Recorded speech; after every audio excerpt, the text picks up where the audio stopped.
¿qué haremos con la Tierra? Es un conflicto que incluye necesariamente, es un desafío, que incluye necesariamente qué vamos a hacer con nuestras vidas.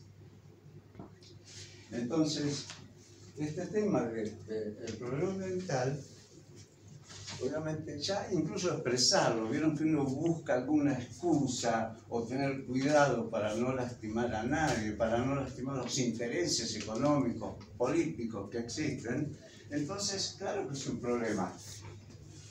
Entonces surge la necesidad de ver cómo nosotros, los docentes, trabajamos sobre la conciencia ambiental. Me parece que es la base de toda educación.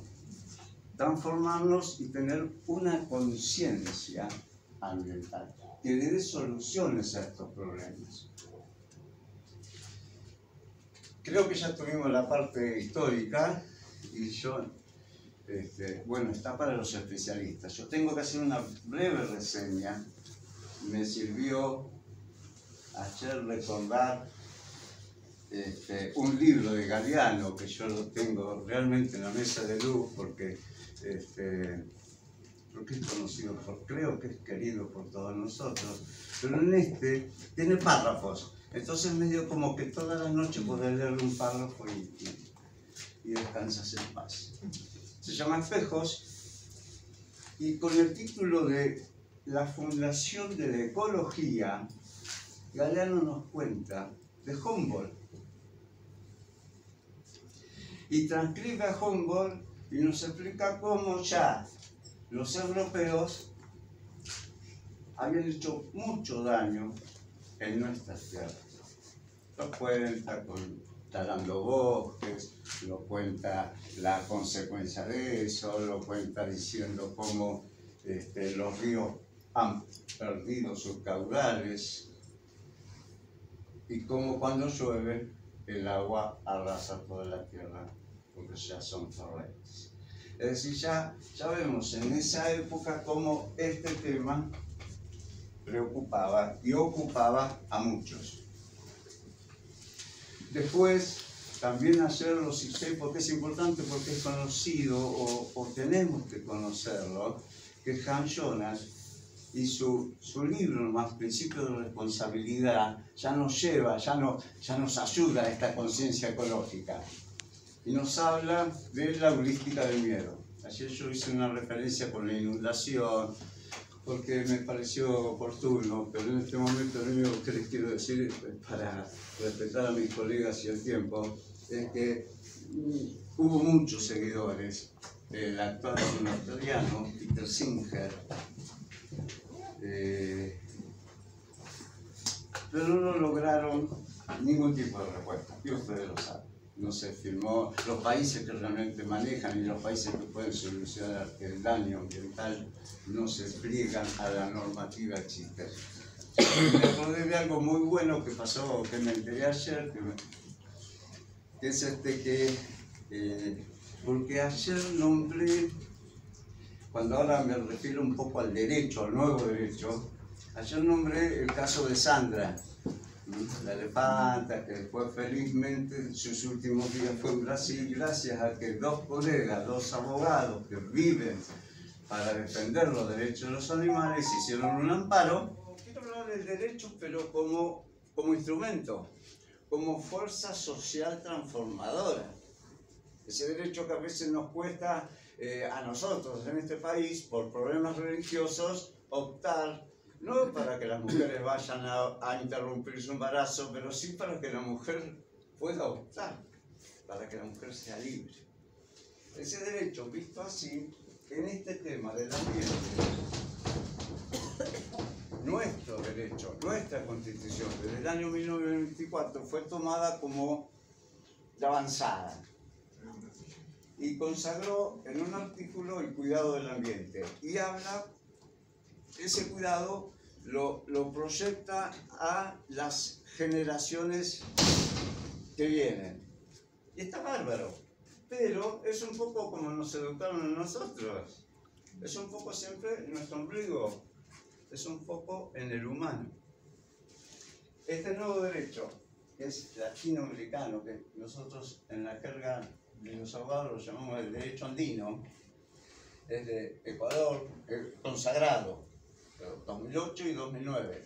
Ecuador, Bolivia, Venezuela. Y ayer por suerte dije, ahora lo quiero repetir con gusto, yo al menos me había entusiasmado que en Chile también lo iba a lograr Boric, pero el pueblo chileno, y eso hay que respetarlo, optó, no por este tema, pero optó por no reformar la Constitución, así que Chile no se incorpora.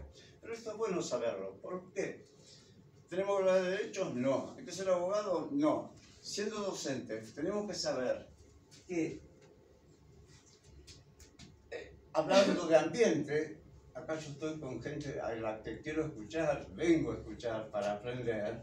Hablando de ambiente tenemos dos posiciones: la ecología ambientalista y la ecología profunda.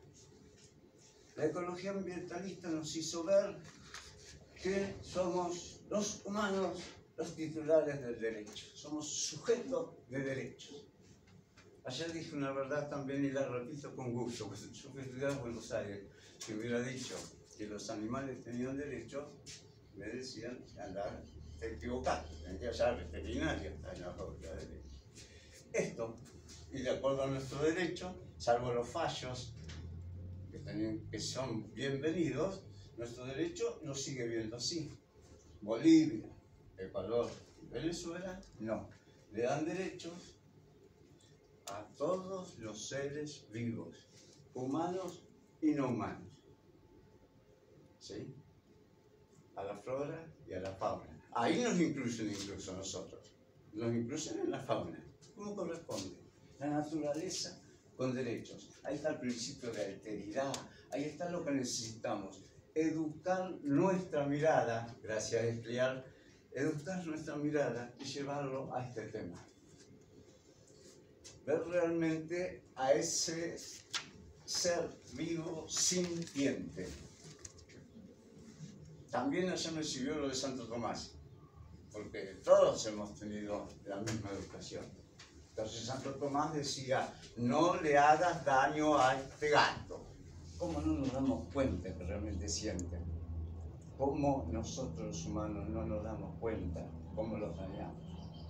Acá, bueno, con todo respeto, porque nunca es con nombre y apellido, nunca es contra una persona, pero sí yo quiero vivir, no estoy convencido todavía, pero quiero vivir en democracia y quiero expresar lo que siento.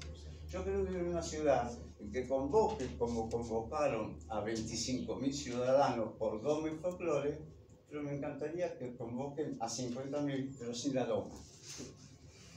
Y si lo comparten, en el aula es donde podemos llegar a tener una ciudad distinta y a convocar al público con otro tipo de espectáculos y no en base a algo que muchos todavía siguen viendo como una cosa. En definitiva, el Sumar Kansai en Bolivia nos dice algo que es muy simple. Por eso, con los pies en la tierra. Vivimos caminando, pisamos lo que somos. Somos humus, somos parte de la tierra. Eso es lo que les quería, realmente es lo que a mí me interesa, por si a ustedes les interesa, para que tengan una herramienta más para una buena educación, pero por favor, no nos olvidemos de los contenidos.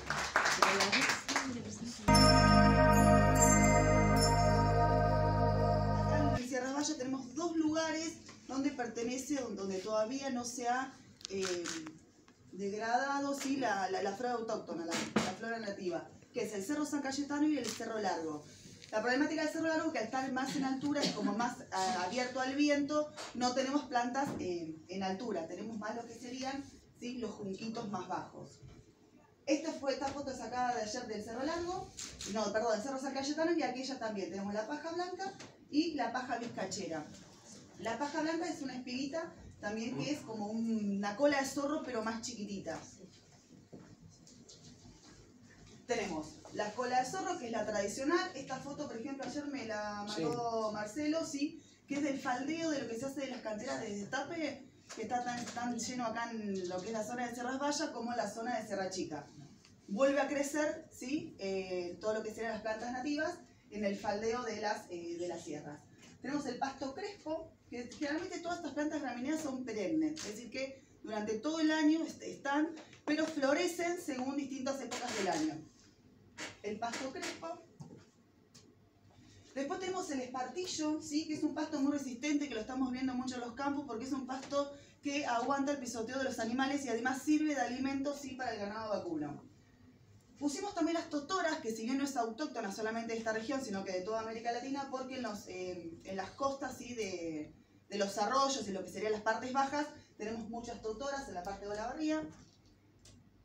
Bien, eso sería la vegetación autóctona. Encontramos buscando esa página que está muy buena, que la recomiendo, La Barría del Ayer, ¿sí? Es Marco Rodríguez, trabaja de administrativo en la facultad, pero de aficionado tiene esto de... Sí, de juntar fotos y las sube a Instagram y te las pasa. Es más, hasta dar charlas en las escuelas si lo quieren contactar. Fíjense, esta es la isla. ¿Sí? La isla por allá por el 1920. Y cómo podemos ver todas estas vegetales que recién nombramos en los barrancos de la isla. Y cómo está toda la zona del Parque Sur ahora, ¿no? Cómo ha avanzado esto de la frontera agrícola y aparte la urbanización, cómo ha entrado en la parte autóctona. Bien. Dentro de los deterioros de los pastizales, como nombró Marcelo, tenemos el avance de la frontera agrícola, el cambio climático, que es lo que vamos a charlar ahora en cuanto tiene que ver a cómo afectó el clima en nuestra zona. Y tenemos dos cuestiones, ¿sí? Que son bien de acá, que es el senderismo. Vieron que se está como usando salir a caminar en la zona serrana, pero no siguen un circuito ninguno. Entonces eso también no nos damos cuenta cómo algunas prácticas de salidas de fin de semana van deteriorando todo lo que sería el pastizal.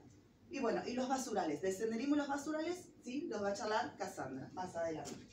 Bueno, por agradecer a Luciana, a Cassandra, que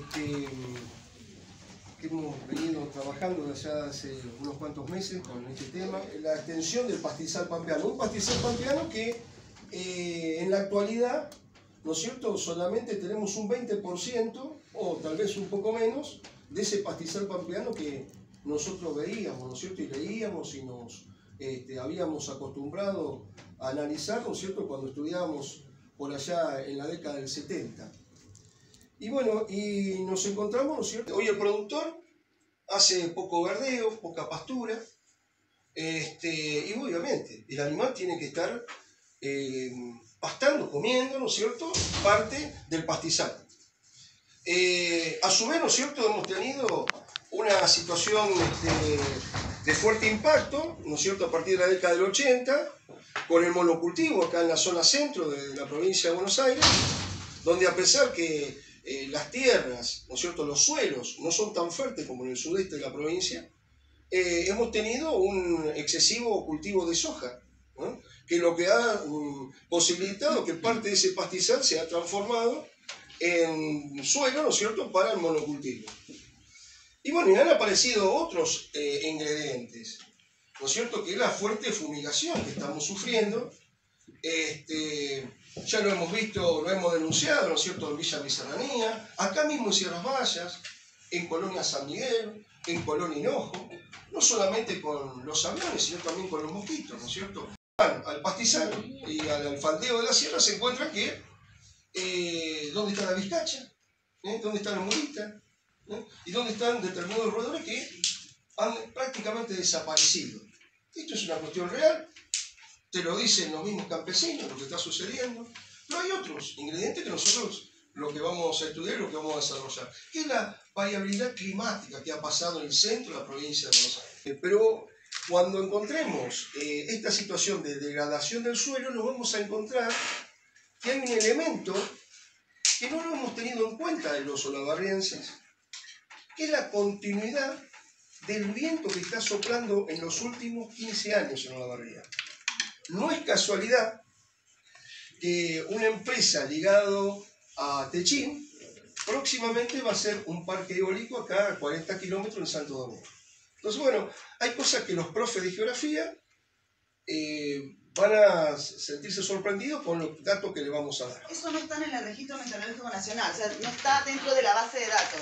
Eso los obtuvo Marcelo de un cuadernillo que él se acordaba que está en la Escuela Nacional, en la biblioteca de la Escuela Nacional. O sea, los primeros del 80 al 85 en un trabajo que habían hecho ellos con profesores, como dice Marce, compañeros de él, sobre los 5 años de las inundaciones de Olavarría. Está el único registro, ¿sí?, de temperaturas, porque el servicio meteorológico no los tiene. Claro. Eso también está bueno, porque hay registro propio. Fíjense cómo surge desde una escuela. Los únicos datos que tenemos en Olavarría surge desde la biblioteca del Colegio Nacional. Sí, gracias. Estamos hablando entonces 43 años, ¿no es cierto? Y fíjense una cosa, porque mucho se habla justamente del calentamiento global, del efecto invernadero, que no vamos a empezar a hablar de esto, ¿no? Pero lo que hay que tratar de entender, cómo la variabilidad climática ha modificado parte de ese pastizal pampeano también. Hoy hablamos justamente de algo nuevo, algo distinto acá en Olavarría, que nunca se tuvo en cuenta, que justamente fue la velocidad del viento. Estamos hablando de vientos patagónicos, chicos. Una cosa realmente increíble, cuando prácticamente, ¿no es cierto?, tenemos una estabilidad de vientos en todos los días, entre 22 y 35 kilómetros por hora. Bueno, la verdad es como que ya nos estamos acostumbrando a este tipo de viento permanente, ¿no es cierto? Que bueno, que lo hemos discutido con las chicas auxiliares del servicio meteorológico. Y sí nos damos cuenta, ¿no es cierto?, que hay una pequeña aumento de temperatura, bueno, en el gráfico lo hemos tenido, en los últimos años, que está variando más o menos entre 1,2 grados, 1,4 grados aproximadamente. Y bueno, y con respecto al tema de lluvias,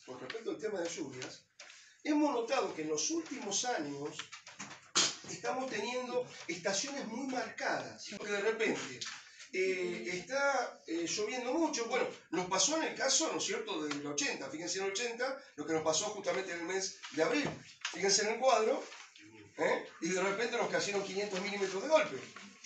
Como también nos pasó en el 85, en el mes de octubre y noviembre, que empezó a llover seguido, y eso es lo que provocó lo que decía Chiquito de las inundaciones.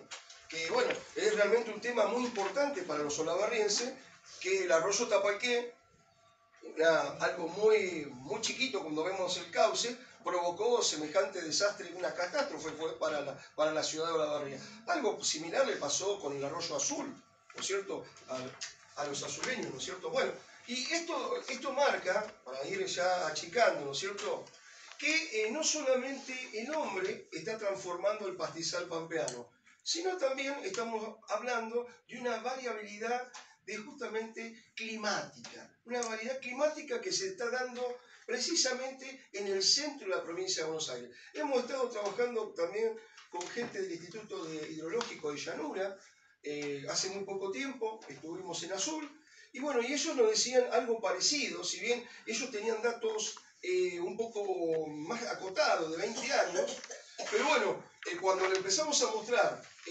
los datos más viejos, ellos decían, dice, bueno, esto está interesante para seguir estudiando en forma conjunta, que en definitiva es un poco lo que queremos hacer. Pero ¿qué pasa? Ahora tenemos otro ingrediente, lo que nos está pasando justamente en la zona de Loma Negra y también nos está pasando concretamente en Sierra Balla, que se va a encargar Cassandra justamente de comentar y que tiene que ver justamente con el efecto que estamos en una gran disyuntiva. ¿Qué hacemos con el Cerro Largo? Si el Cerro Largo hoy lo seguimos protegiendo o el Cerro Largo lo seguimos o lo tenemos que seguir explotando, ¿no es cierto? Bueno, te dejamos pasando. Voy a tratar de bajar a tierra un poquito estos conceptos que vienen planteando mis compañeros y cómo desde la cotidianidad podemos abarcar, ¿no?, esta problemática de la variabilidad climática sobre el pastizal pampeano y otras cuestiones que también le afectan a este ecosistema de la zona. Y bueno, vamos a ver cómo nos interpela la problemática. Primero, que más allá de las soluciones globales que contrastan el cambio climático, como lo puede ser la economía circular, esto de evitar extraer nuevas materias primas para la elaboración de productos, esto evita que se generen gases de efecto invernadero y que se atente contra todos los ecosistemas hasta agotarlos. Entonces es muy importante que, más allá de esas soluciones son globales, son generales, que pueden tenerla en cuenta cualquier país, vamos a unas que nos aquejan acá localmente, que están muy intrínsecas con lo que es la vecindad de la comunidad sierravallense y olavarriense también. Acá en el local existen situaciones que atentan con el ecosistema pampeano. Una de ellas son los basurales a cielo abierto, que a mí me gusta llamarlos el paisaje del consumismo, porque es como el ápice de todo lo que es la industria, es el estado final de muchos residuos que no son separados debidamente como se debe y terminan en espacios verdes y tienen un montón de consecuencias que ya las vamos a tratar. Luego la falta de respeto a los senderos en espacios naturales, como contó Luciana, esto es un problema que desequilibra la ecología del espacio, ¿no? El pisotear la flora, atenta también contra la fauna, porque le está sacando la flora de la que se puede alimentar. Entonces, ¿cómo vamos a cuidar del ambiente si no conocemos qué problemáticas existen, ¿no? Si no conocemos sus respectivas soluciones? Es por eso que eso es lo que intentamos difundir desde el nicho educativo, ¿no? Para luego generar una conciencia emocional. A partir de eso que conocemos, bueno, sabemos que se está atentando contra el ecosistema que nos rodea. ¿Eso me afecta? ¿Es el lugar en el que vivo? Por supuesto que me afecta y me va a doler.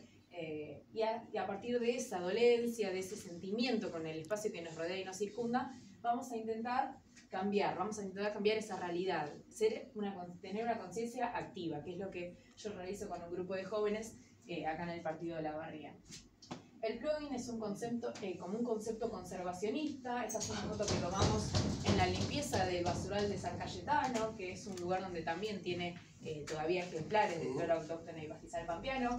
Es esto unir ambiente y juventud. Mi agrupación eso es lo que busca, ¿no? Nuclear las distintas perspectivas y los distintos sentidos que le damos al ambiente en un proyecto colectivo, comunitario y con buena onda. Porque eso fue el primer como el fundamento que me llevó a unir, ¿no? Y a que confluyan todas las juventudes. En hacer algo con buena onda, que la pasemos bien, pero por un objetivo en común y una causa en concreto, que es el cuidado del medio ambiente, y en este caso la erradicación de basurales y minibasurales. Entonces esta imagen es en San Cayetano, lo limpiamos 2 veces, ayer pasamos con Luciana y todavía hay basura, cómo se regenera y cómo falta conciencia desde las raíces, ¿no? de la sociedad y de la vecindad. Es por eso que es muy importante tratar ambiente interdisciplinariamente, como decía Héctor, y desde todos los sectores de la sociedad. O sea, el ambiente no es ni algo etario ni algo partidario, es algo íntegro, que se debería ver así en todos los ámbitos de la sociedad. Entonces es muy importante que cómo confluyen el ambiente y la juventud, pero tampoco ustedes hacerse ajenos a lo que es algo propiamente que nos caracteriza, que es el cuidado del medio ambiente como jóvenes. Ustedes son parte, ustedes también deben luchar por políticas públicas que contemplen, ¿no? las problemáticas ambientales, o sea que no estamos solos en esa. Consecuencias de los vertederos o de los basurales a cielo abierto, que como ya dije me gusta llamar los paisajes del consumismo, porque son el último lugar donde podemos ver toda esa cadena de voy a consumir y lo desperdicio y lo tiro. Entonces, en caso de incendios, se produce un humo muy tóxico y el fuego se expande con mayor facilidad, entonces atenta directamente con la flora autóctona y con la fauna también de la zona. Disposición final no controlada ni diferenciada de los residuos. Estos residuos están desperdiciados, están sucios. Nosotros desde nuestra organización limpiamos los basurales, pero no podemos reciclar esos residuos. O sea que ya no tienen otra vida útil y se termina la cadena y esos residuos van al relleno sanitario que tiene una vida útil hasta 2030 y no nos sirve. Más allá de la basura cotidiana, que esa connotación que le damos de basura y lo desperdicia en estos lugares, en estos espacios verdes, hay escombros, hay podas, que eso sí que no se puede destinar a ningún lado en la actualidad. Después está la contaminación de suelos, aguas superficiales y acuíferos por domiciliados. Sabrán que, bueno, esta basura, estos residuos sólidos que están dispuestos en los espacios verdes, la lluvia los penetra y esa agua entra en el suelo y se contamina. Eso se llama lixiviado, que es este líquido tóxico que se genera de la lluvia pasando por los residuos. Eso también contamina las aguas subterráneas y las aguas superficiales, que luego se utilizan para el riego y para el consumo. O sea que estamos como contaminándonos, como echándonos raíz de la boca, en un lugar. Contaminación visual, impacto y degradación del paisaje, también. Cerrar Vallas, un espacio hermoso, tiene un montón de espacios verdes que prestan, ¿no? A estar sentados tomando un mate. Formado, acá hay una cuestión. Una cadena, yo también lo Sí, gracioso, ¿no es cierto? Porque sí. fui profesor de Lu Y yo soy profesor de Cassandra. Ella está en 4º año de secundaria. Uno cuando veía que veíamos en el ciclo, che, qué lindo poder transmitir todo esto. Y bueno, y acá hemos compartido también con muchos de ustedes determinadas salidas de campo, campamentos científicos que hoy por hoy prácticamente no se están haciendo. y son comunes estas caras de tener un montón de adversidades, de situaciones que han servido para hacer estudios a campo y bueno, y han servido en un montón de situaciones. Bueno.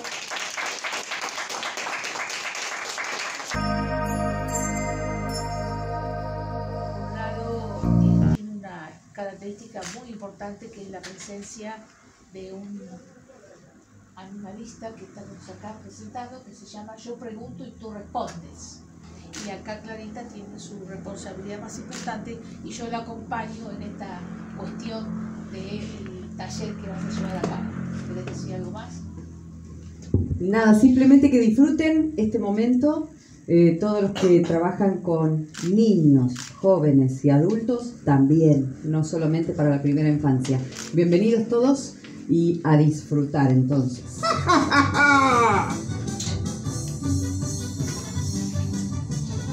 ¡Bienvenuto! ¡Viva!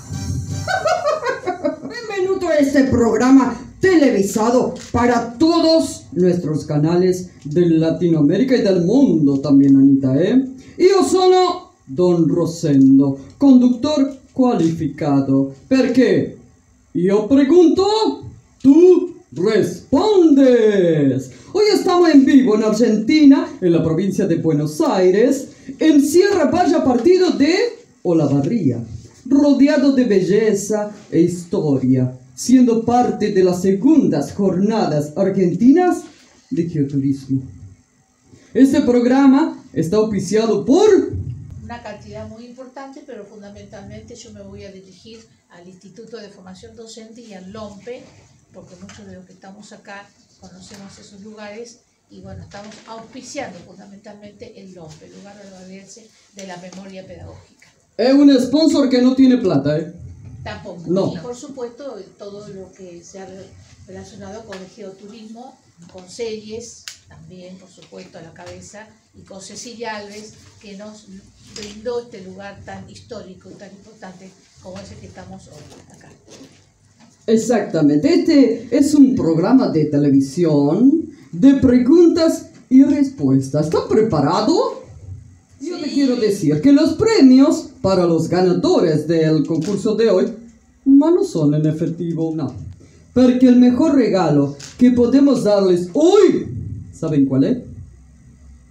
El conocimiento.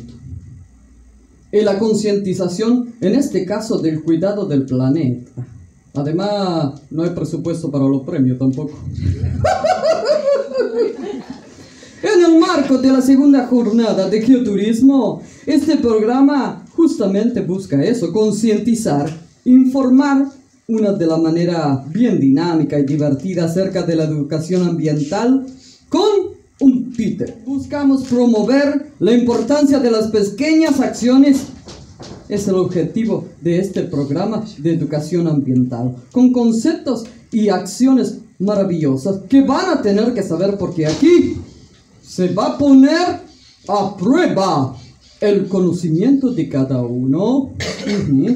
Tenemos que agradecer a nuestro compañero tallerista porque nos han allanado el camino para hablar justamente de medio ambiente, Anita, Ma comenzamos. Nuestra secretaria Anita les entregará al azar unas tarjetas numeradas a algunos de los participantes del público que contiene el número de las preguntas que haremos a continuación. Quien tenga asignada la pregunta podrá responder intentando acertar la respuesta correcta. Habrá 3 opciones para cada pregunta. Empecemos. La pregunta número 1 la van a ver también en la pantalla, ¿Quién tiene asignada la pregunta número 1? Que levante la mano y los pies.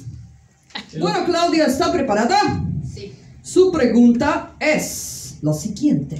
Yo pregunto, tú respondes. Cada vez más es más frecuente que suframos estos episodios de periodos de tiempo anormalmente caluroso, Claudia. Pero este fenómeno, ¿cómo es llamado? Es llamado lluvia ácida, es llamado ola de calor o isla térmica. ¿Cuál sería la respuesta correcta? Ola de calor. La respuesta es correcta. Bien, Un aplauso por favor a Claudia. Impresionante. Vamos con la pregunta número 2. ¿Quién la tiene asignada? ¿Su nombre? Mi nombre es Mabel, Mabel. ¿De dónde nos acompaña Mabel? de la ciudad de Salve. Y la pregunta dice: conjunto de parques, jardines, arbolado, etcétera, que rodea a una ciudad y favorece las condiciones del clima por el intercambio de aire entre los centros urbanos y la periferia. ¿Cómo se llama? ¿Zona de pastizales? ¿Arroyo circular? ¿O cinturón verde? Cinturón verde. Muy bien, un ¡La aplauso. respuesta es correcta! ¡Correcta! Muy bien, muy bien. ¿Qué sintieron? Diversión. Sí. Al principio me fue como raro, como que me río o no me río, ¿viste? Como que me daba cosa, pero después, bueno, nos fuimos soltando. Bien, eso ocurre siempre con un títere, que es un recurso lúdico pedagógico maravilloso y que es adaptable a cualquiera. La idea es, con estas temáticas, en este caso medioambientales, podamos utilizar los recursos de los títeres, ¿sí? Y llevarlos a cualquier lado, incluso a cielo abierto, en los patios, en los pastizales, que aparezca atrás de un pastizal un duende y que diga: yo soy el guardián de este lugar y ustedes cómo lo cuidan. Y ustedes vinieron por un camino que no era el correcto, porque me están pisando todo, nosotros vivimos acá y somos los protectores de este lugar. Entonces a partir de ahí podemos generar, hay mucho material en internet, gracias a Dios, no necesariamente tenemos que, no se me ocurre nada, ¿cómo puedo hacer? Bueno, googleamos, hoy tenemos el milagro del Google para googlear y encontrar cuentos, historias, proyectos, gente que ya lo hace, que lo hace aquí, que lo hace en otro idioma. ¿Sí? Maravilloso poder conectarnos también. Incluso un títere como este, que se puede llevar en el bolsillo, un títere de dedo pequeñito.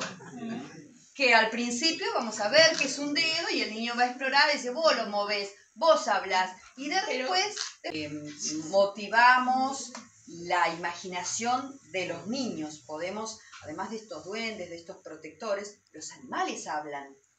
Los niños saben que los animales se comunican, pueden hablar. ¿Por qué hay tantas ratas en este basural? ¿Armamos un cuento? Y darle a cada uno de estos títeres y que cada uno diga algo al respecto, que lo tenga guardadito acá adentro, ¿sí? Es decir, volver a este movimiento sociocognitivo que nos permita salir de este formato colectivo que tenemos ahora.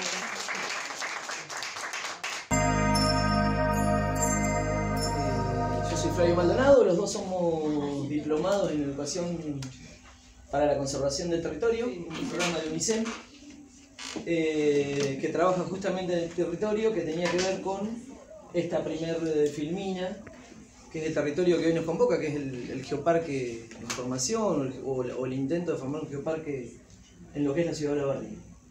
De lo que vamos a hablar nosotros, o lo que estuvimos pensando, de cómo sumarnos a esta jornada en el marco del Día de la Tierra, en ese marco, es como pensar de agrandar los límites del aula.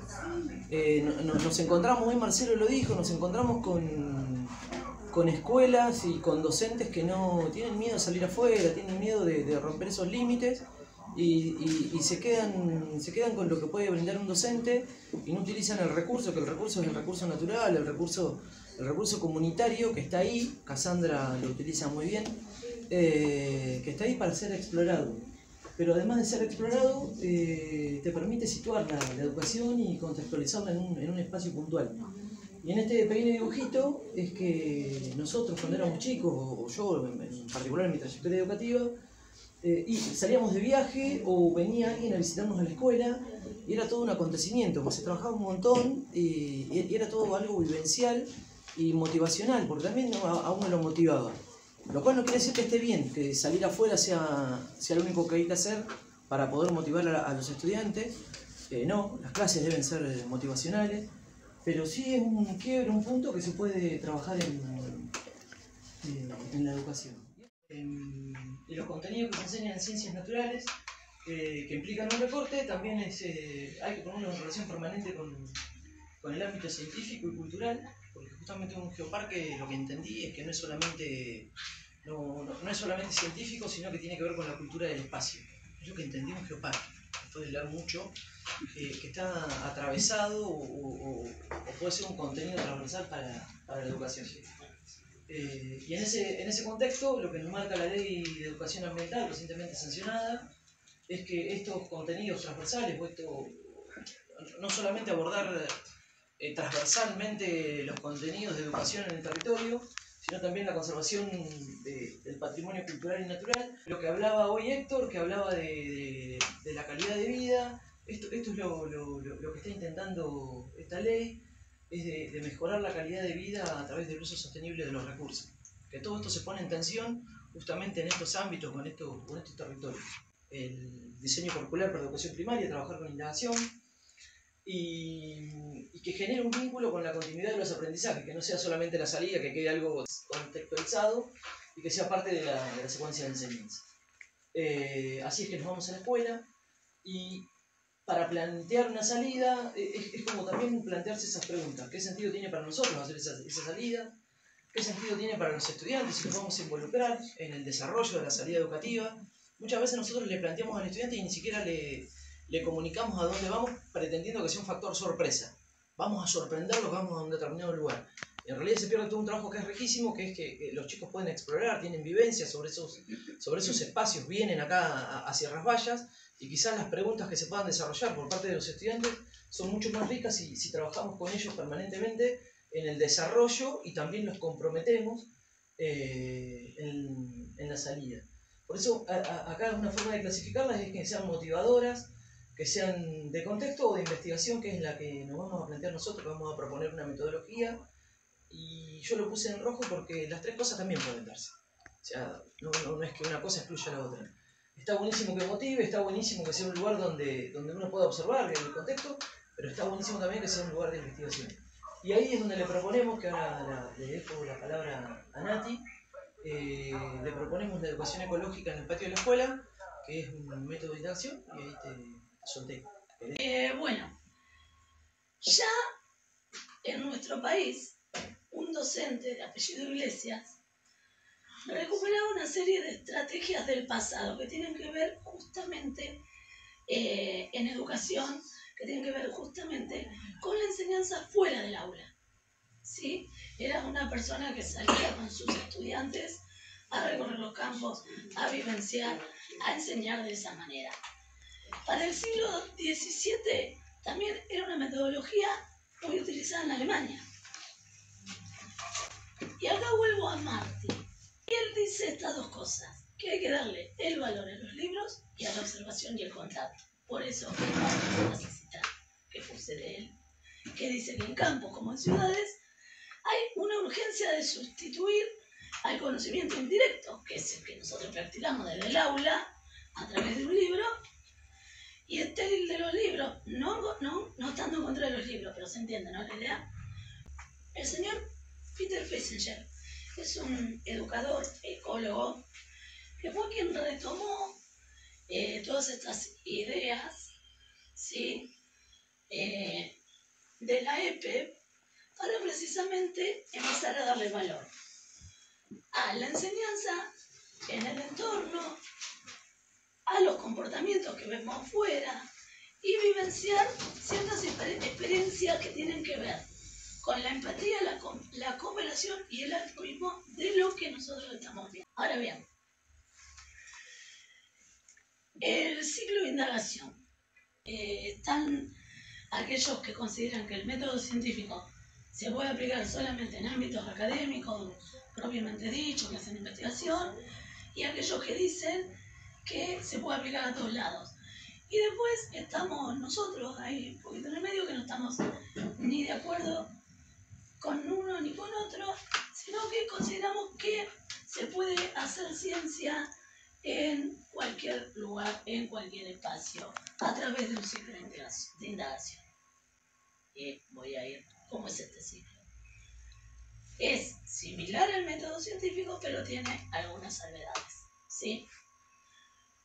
Para realizar la pregunta de la que hoy hablábamos, primero tengo que salir y observar, ¿sí? De mi observación de un concepto de fondo que es muy similar al marco teórico, son esos saberes que yo traigo ya conmigo. A eso se refiere el concepto de fondo. Más lo que nosotros tenemos como curiosidad. De ahí yo saco una pregunta. Después voy a la acción, que la acción es la metodología. ¿Qué hacemos en la acción? Diseñamos el plan, recolectamos los datos, presentamos los datos, los analizamos y después vamos a una reflexión. Sí, ¿qué serían las conclusiones? En la reflexión, ¿qué vamos a encontrar? Lo que podría haber pasado, cómo podría haber sido, el fenómeno que estuvimos observando, las posibles causas. ¿El diseño sirvió? ¿Lo utilizamos? ¿No sirvió? ¿Tenemos que cambiar de diseño? Con eso nosotros vamos a pasar a realizar la pregunta. ¿Cómo tiene que ser? Primero que sea contestable y respondible en el momento, porque yo voy sin nada. ¿Se entiende? Yo voy sin libro, voy con lo que sé, mis ojos, nada más.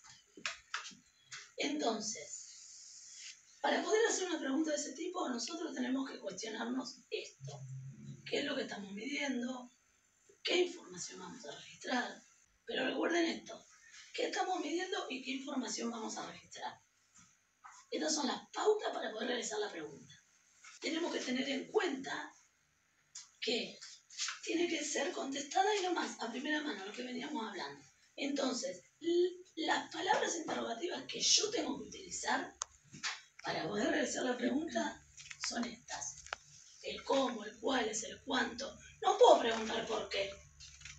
El por qué, ¿qué denota? La idea de esto es uno intentar hacer preguntas que se puedan responder en el momento, haciendo una medición, contando cosas. Y cuando uno pregunta por qué, lo que denota es tiempo. Que las preguntas que comienzan en por qué o forma semejante a qué se debe, qué factores, no son adecuadas porque tenemos que ir al pasado y un montón de cuestiones más. Esa es la pauta número 1. La pauta número 2 es que tiene que ser comparativa.